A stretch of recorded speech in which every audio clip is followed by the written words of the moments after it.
From, at the beginning, we couldn't believe that he was dead, and for as long as possible, we were holding out the possibility that he was a prisoner somewhere.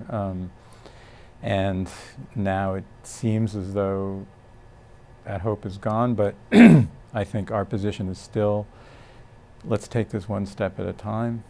We need a full accounting, and then we need accountability. And as editor of the editorial page at the Washington Post, that's what I'm focused on. The nature of who Jamal was, I mean, that's the other part of this, that, he was no enemy of Saudi Arabia.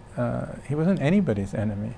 He was a journalist doing his job, trying to, spark open debate about important issues. He was a patriot.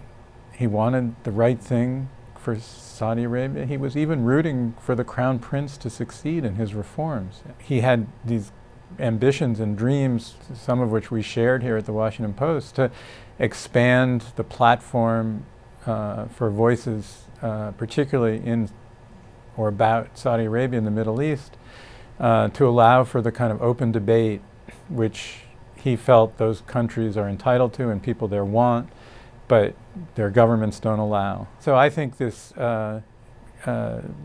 last op-ed, if that's what it is, which now kind of reads like a final will and testament, was not that. It was a mission statement for what he thought the region needed and what he still hoped to do.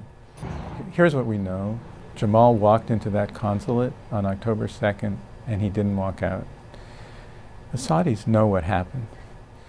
So the idea that we need days and days of investigation and forensic work, and it's ridiculous. Just tell us what happened. And in my opinion, a United States government that was committed to the values that we should be standing up for would be saying that.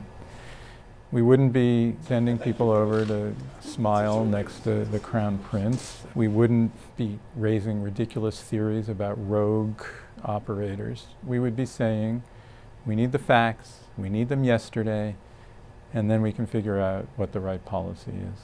At the Post, in our global opinion section, we are dedicated to the same thing that Jamal was dedicated to, which is providing a forum for a range of voices that can debate each other and have ideological diversity.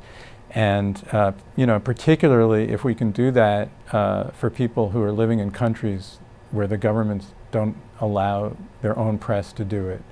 That was Jamal's vision for the Middle East. It's why we've translated some of his pieces in our editorials into Arabic. It's why we've translated some pieces into Turkish. I'm sure we will redouble our efforts in that direction, and we will always have Jamal in our mind as we do it.